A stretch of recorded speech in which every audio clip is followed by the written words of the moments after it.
Former WSU quarterback Cam Ward was selected first overall in the NFL draft last night. Our sports reporter BG is going to break it all down in sports. And we have an update on the Kohberger mental state and how that will relate to his sentencing. From the Northwest Public Broadcasting Studios on the campus of Washington State University, this is Murrow News 8. Good afternoon, I'm Emma Underwood. And I'm Joey Ertley. This is Murrow News 8.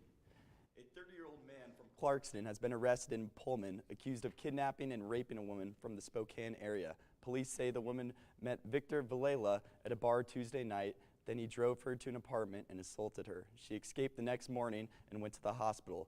Villela says the encounter was consensual. He's being held on a $25,000 bond and is in court Monday. In an update on the Kohberger trial, a judge ruled Thursday that prosecutors can use the death penalty against Brian Kohberger despite the recent diagnosis of autism. If convicted, prosecutors have stated that they will use the death penalty after his trial in August. And tomorrow is the 18th annual Palouse Garage Sale. The sale takes place at Beasley and admission is free. The doors open bright and early at 8 a.m. and they will close at 1 p.m. Sandra Haynes has been named as interim chancellor for WSU Vancouver. She'll serve in a dual role along with her current position at WSU Tri-Cities chancellor. A new search will begin next fall with Haynes co-chairing it after a national search failed to find a candidate. And former Washington State University quarterback Cam Ward was selected first overall in the NFL draft yesterday by the Tennessee Titans. Ward spent 2 seasons at WSU before transferring to the University of Miami for his final year of eligibility. Ward joins Drew Bledsoe as the second Cougar ever to be drafted first overall. More draft news coming up in our sports segment. And we have Macy standing outside of Beasley to tell you everything graduation. Our live shot is next.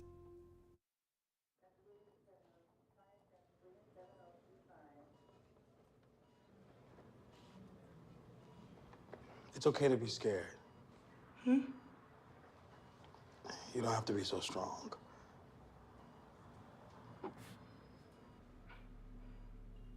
Strength is not optional. This is my mother, my purpose. Real muscle is lifting her spirits between bedpans and bad news from doctors that doubt her strength. Strength is buried in bills, managing meds, and swallowing those moments of, Mom, it's me, your daughter. Remember? My strength is super, but I'm still human, right? Look who's here. There she is. Hey, thanks for your patience. How you feel? If you're caring for a loved one, visit aarp.org/caregiving for care guides and community, or call 1-877-333-5885. 1 in 3 adults has pre-diabetes. 1 in 3. That means it could be you.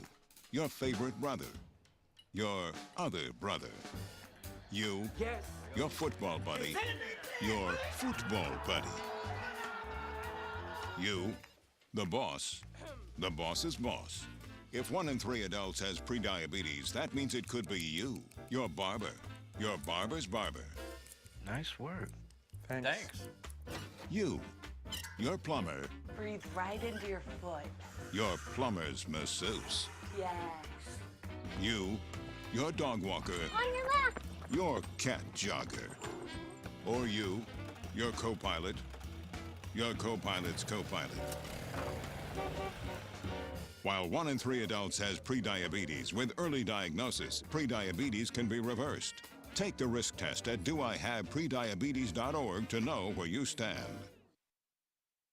For all you graduates, WSU commencement ceremonies are next Saturday at Beasley Coliseum. Our reporter Macy is outside Beasley right now to give you more details about the event.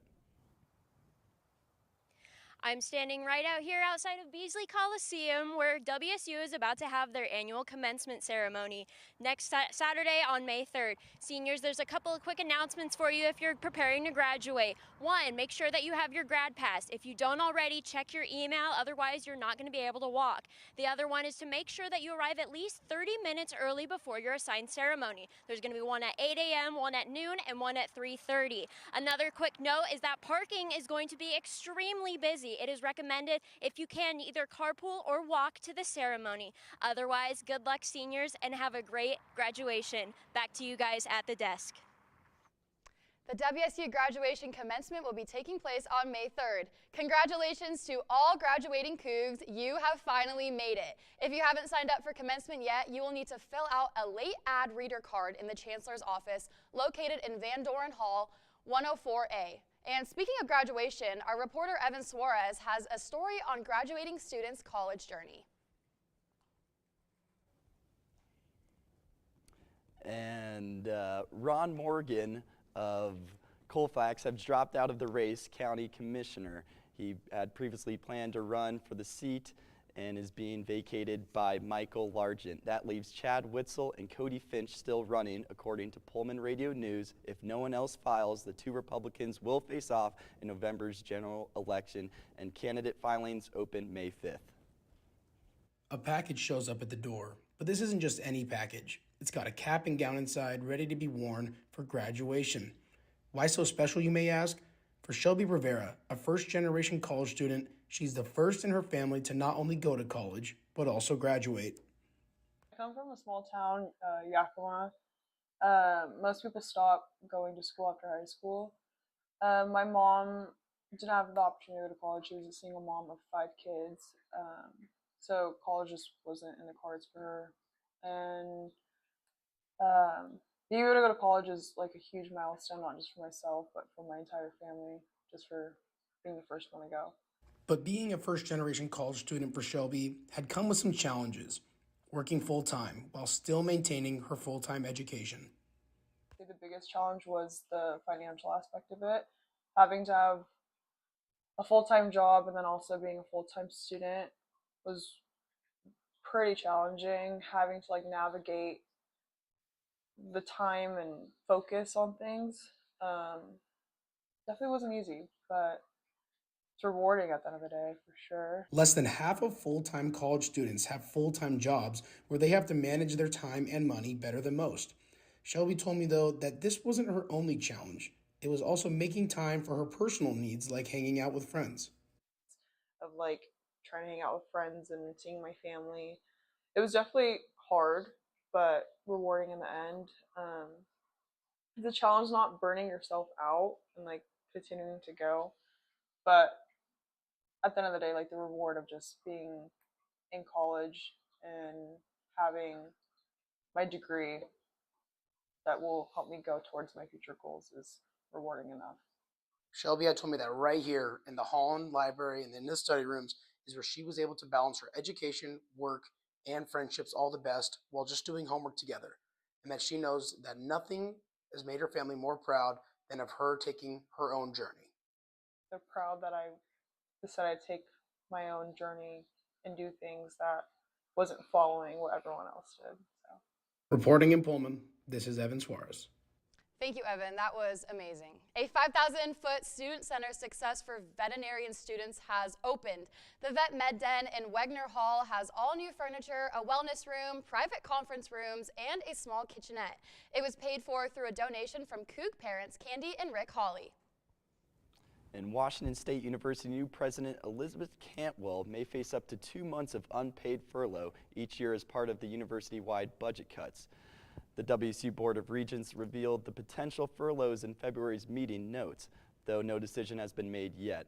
The move follows a freeze on non-essential spending and mirrors actions taken by former President Kirk Schultz. Cantwell's contract includes $735,000 base salary, possibly a $150,000 bonus, and requirements to attend all home football games. And right after the break, Will will be going to tell you the weather and whether or not you're going to need a bottle or a bathtub of sunscreen this weekend.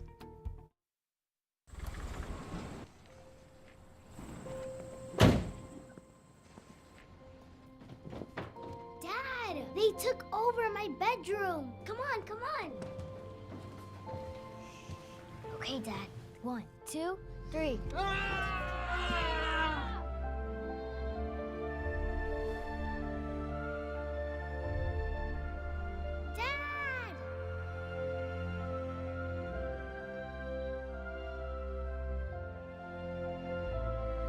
You saved me. Dad? Are you okay?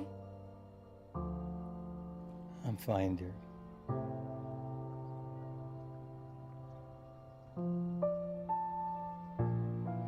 Your hero needs you now, and AARP is here to help. Find the care guides you need at aarp.org/caregiving. There. Can I tell you a cat joke? Just kidding. Why did the girl ask the mushroom to dance? Because he was a fun guy. What do you call a pig that knows karate? Pork chop. Why was the basketball court all wet? Why? Because the players kept dribbling all over it.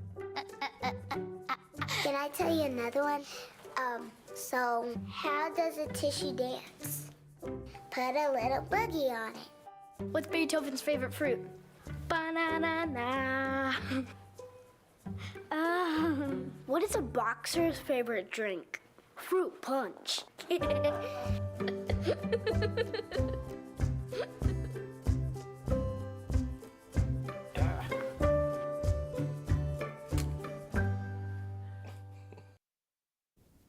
weather is warming up. What's the forecast looking like today and this weekend, Weatherman Will?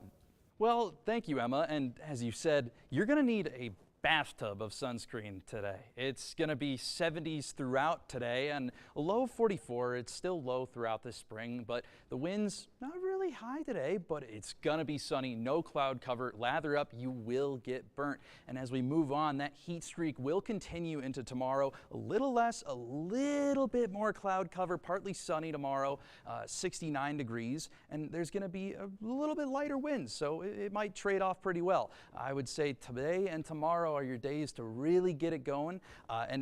Speaking of today, we're going to take a little look at our big map here. So as you saw, Pullman and Spokane 76, 72. Tri-Cities, 81 degrees today, and 78 in Yakima, not too far off. You see 70 degrees and 75 out in Olympia. So that water from the Puget Sound is not really having much of an effect today. And as we look at our 5-day forecast here, it's gonna be really, really nice. I mean, 69 degrees on Saturday. We already talked about that. Sunday gonna be 65, sunny, 64 on Monday, and then on Tuesday a little bit of rain. So you're gonna want to have your activities set for around these 3 days here. Maybe go to one of our gorgeous buttes, get some sun, go around a trail. Maybe go to the Coug for a little bit, take a break from Dead Week and get ready for finals. And then if you're going to take a little look, it's going to get a little better. On Wednesday, it's going to be 65 degrees. Not too bad. I'm going to be excited for this weekend. If you're driving home, it's not going to be too bad out. I mean, you're going to have a nice, relaxing drive. The snow is melted. The pass is completely fine. It's going to be a great weekend. And I mean, back to you, Emma. Well, Will, it's great weather this weekend. I'm looking forward to it. I'll make sure I have my sunscreen on. From the NFL draft to success on the diamond, Emmett has your sports next. Days, months. Hey, I'm Jim from across the street. Years. I'd like to give you this. A lifetime. Can rush by without realizing what we're missing. But it doesn't have to be that way. We have a choice to take action. Visit maketheconnection.net to find out more.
Can I tell you a cat joke?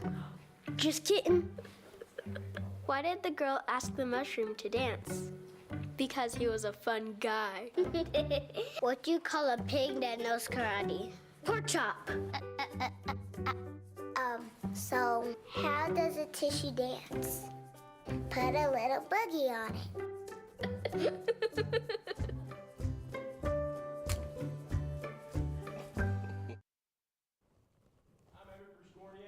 This is your sports. Gang, it's time to open up a bag of chips and enjoy the drama that is the NFL draft. As hopefuls wait to hear their names called as the second round of the NFL draft starts today at 4 p.m. Now, here's a recap of what happened last night. The night began with WSU grad Cam Ward being taken first overall. The Miami grad was one of two quarterbacks selected in the first round. He spent 2 seasons at WSU passing for 6,966 yards and 48 touchdowns, 13 of which he ran. Also mentoring John Mateer in the 2022-2023 quarterback room. As we look at current WSU products, receiver Kyle Williams was not selected in the first round of the draft. Most of the mocks have him going in the mid to late second round or early third round. Wherever he goes, it's likely he gets his name called today. As you can see on the screen, he may just be a Seahawk when all things are said and done. That would be something. WSU offensive tackle Esepole is expected by many to have his name called at some point before the draft ends. However, most outlets have him going in the 6th or 7th round, so it's unlikely he gets his name called today. The number 1 running back taken off the board, and perhaps one of the most hyped football prospects in a long time, Ashton Jeanty was selected 6th overall by the Las Vegas Raiders. Jeanty will be coached by former longtime Seattle Seahawks coach Pete Carroll, which leads us to our Seattle news for the day.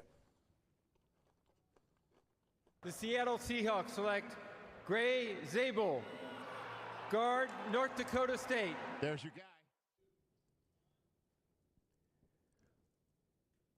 Gray Zabel is a 6'6", 312-pound tackle out of North Dakota State. Holy smokes, what a big kid. However, the Seahawks plan to move him to the interior offensive line. Zabel is an athletic offensive lineman that head coach Mike McDonald says, quote, he can play all 5 spots, end quote. McDonald also said in a post-draft interview that Zabel will be the starting at guard for the Seahawks. The Hawks' main struggle of the last few seasons have been the offensive line, particularly in the interior. Since the Hawks have a pocket passer in Sam Darnold, the Hawks' main priority will be protecting him, and that is why the Hawks went with Gray Zabel. Zabel will most likely be plugged in at left guard. The news of the Seahawks' offensive line will look like from left to right, Charles Cross, Zabel, Olu Oluwatimi, Anthony Bedford, and the former Coug legend, Abe Lucas. The Seahawks will look to keep building after their first round. The Hawks have picks 18 and 20 in the second round. Some names Hawks fans should know is none other than former Coug Kyle Williams. The Page Seahawk Wire have Williams going at 18 to the Hawks. Williams would add a precise route running and being a deep threat for the Seahawks. After they traded away DK Metcalf, expect the Hawks to look for another interior offensive lineman to help out that struggling O-line. A name to watch out for is Tate Ratledge, an interior offensive lineman from Georgia. In the later rounds, look for Hawks to take some defensive skill players as well. And former quarterback Shedeur Sanders fell out of the first round of the NFL draft. Cam Ward and Jackson Dart were the only 2 quarterbacks drafted ahead of Sanders. It is extremely unlikely the Brown takes Sanders early on in the second round. To give context, Shedeur was hyping himself up as a first-round pick, and it didn't end so well. But moving on, our anchor Joey interviewed a WSU football player that's swapping out his uniform for another, joining a new team that everyone can get behind. Football has been an identity, something he's done for more than half his life. starting in just second grade. Friends' dads and my dad were all of our coaches, so it was kind of like a family and friend thing, and everyone was doing it, so I decided to do it. Cole's passion for the sport grew stronger with age, shaped by the values it taught him along the way. The game of life, we always called it. Like, you just learn so much about how to live and how to be disciplined and respectful, and that's kind of just what led to 17-year football career, I guess. Cole's hard work and determination and discipline led him to an opportunity to play at Washington State University, where he was on the team for 4 years. So as Cole's time here at WSU comes to an end, he won't be wearing a Coug uniform anymore. He won't be running out on Giesa Field, but he'll be wearing a new uniform, a part of a new team, a new mission, and joining the Navy. I always had the dream to fly, and then the military aspect kind of came second, but it was still kind of hand in hand. But Cole's always had a dream similar to one of a famous movie. Everyone's seen the movie Top Gun, so it kind of was the biggest role that played in that decision. To land on boats, on aircraft carriers, so that was kind of the biggest draw, because Air Force doesn't really do that, Marines kind of don't really do that. For Cole, the intensity of D1 football shaped him, making the leap to Navy feel kind of like a natural next step. I'm used to like the high stakes, and I think like the team aspect of it, and like very high stakes situations, and you're strong, like 2 is stronger than 1, 3 is stronger than 2, and just that team aspect of the Navy kind of goes hand in hand with football and adapting and overcoming whatever challenges you face. When asked about one of his biggest takeaways, Cole put it simply. The aspect of just being part of a team and being part of something a lot bigger than yourself was really like the biggest aspect of college football. I think no matter how much you played, no matter what you did on the field, it was just always how you can do it better together. Cole may be leaving the field behind, but his journey far from over. Just a new uniform. About to enter. So help me God. So help me God. Congratulations. Thank you. Welcome to the Navy. Let's do it. Joey Ertley. Joey, what a fantastic package, my friend. And looking over at WSU football, Jimmy Rogers isn't done recruiting just yet. The Cougs have announced the commitment of former SMU cornerback A.J. Davis. Davis spent 3 years at SMU, playing 91 snaps and racking up 12 tackles. He will compete for a starting spot in an already loaded secondary. Now, I'm putting down the chips and cracking open the Cracker Jacks as the Mariners are coming back home after winning their first series against the Boston Red Sox at Fenway since 2014. Wow. They're hot, and they're tied for first in the AL West, winning their last 7 of 10. They've got a short 5-game homestand with 3 games against the Marlins and 2 games against the Angels. Logan Gilbert will get the ball starting tonight at 6:40. With my Cracker Jacks still in hand, baseball news for the Cougs are in Fresno. They're looking to get back on track tonight after dropping their last 3 of 4 as they start a tough 3-game series against the Mountain West #1 Fresno State. The Cougs are 4 games back of the 12-6 Bulldogs. Expect Griffin Smith, the kitchen sink as they call him, to take the bump tonight. He was a 4-2 record with a 4.92 ERA in 52 innings pitched. That's at 6:05. Oh, we still got golf. Oh, man, you can't forget about golf. The Washington State men's golf team will return to Northern California for the 3rd straight event as it prepares for the 2025 West Coast Conference Championship, April 25th through the 27th at the Green Valley Country Club in Fairfield, California. San Diego was the winner of the West Coast Conference Championship, held at Gold Mountain Golf Course in Bremerton, Washington, my hometown. So, well, that was awesome, my friend. Well, dude, man, you made that package. It was fantastic. I'd love to see that he's going to the Navy. That's just Great so story. awesome to see. All right, well, this is a wrap for us. This is the last show. So we're going to have some fun, and we're going to get everyone out here to say a loving goodbye as the season closes. There was an old woman who lived in a shoe. She had so many children, she didn't know what to do.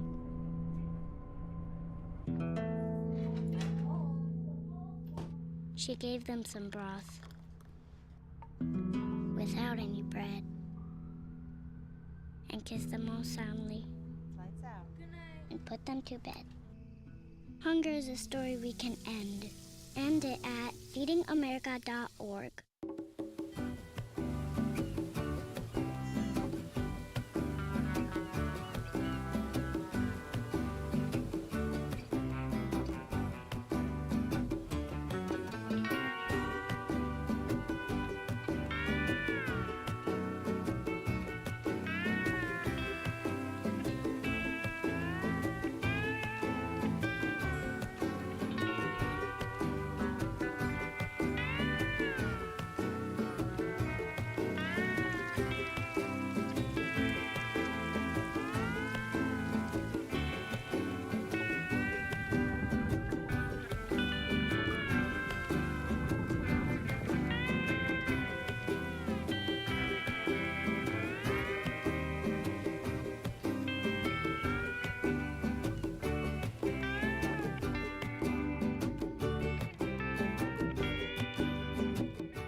So, I just moved in with this family, and it's embarrassing.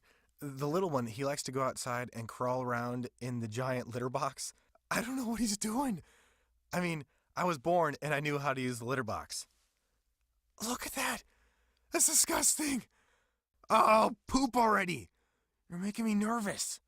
Oh, okay, I can't look at this anymore. I really hope he grows out of this, for his sake. We thank everyone for tuning in every Monday, Wednesday, and Friday for our newscast. Now, here are some of our most memorable moments of this semester. Hi guys, I'm Seth Stern. I'm Josiah Pike. And I'm Cooper Morgan. I'm Emery Bridge-Gorniak. I'm Ella Kastner. And I'm Emma Underwood. I'm Joey Ertley. And I'm Emery LaFesti. I'm Maddie Raveling. And I'm Macy Harden. I'm Will Glasby. And I am Bailey Peffer. And I'm Emily Schmalz. I'm Avian Martinez. Hello, I'm Evan Suarez. And I'm Nick Rodabaugh. Welcome to Murrow News 8.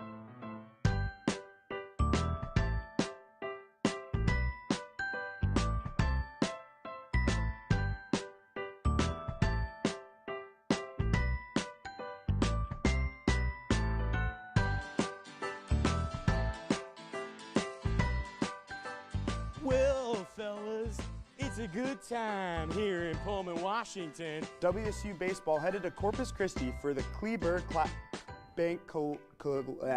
Collegiate Classic. Emily, what is the best spot to capture the most Slay Queen fabulous energy photo? Listen up, singles. You might not be lonely this Valentine's Day. As Sir Isaac Newton once told us, what comes up must also come down. Yeah, I'm not a big rom-com person. I find a little unrealistic. It bothers me. I don't like when they end up happily. Oh my goodness. Sorry. Are you a La La Land fan then? Yes. And most recently, Washington native Cooper Kupp.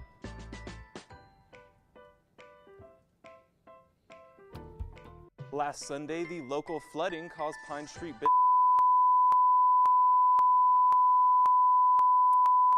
Smith is this year's recipient of Edward R. Murrow Lifetime Achievement Award. Reporting in Pullman with Murrow News 8, I'm Ella Kastner.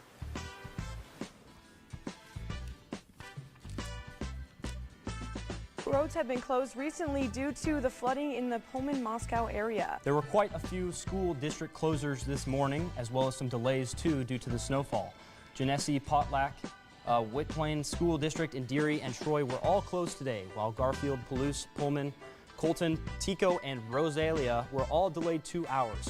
Even our own WSU campus had classes delayed until 10 a.m. And let me tell you, I put half my savings in the stock market and half my savings on the Mariners, and those are paying up big time, man. Shout out Mrs. DeCoy from middle school. They're also very smart. They got quite a large brain, and her joke was that they're smart enough that they can train it. 5, 4, 3. Thank you so much for joining us this semester on Murrow News 8. We have everyone here to say goodbye. The production crews, shout out. It wouldn't be possible without them. Thank you so much. Have a great time. Have a good night! Yeah!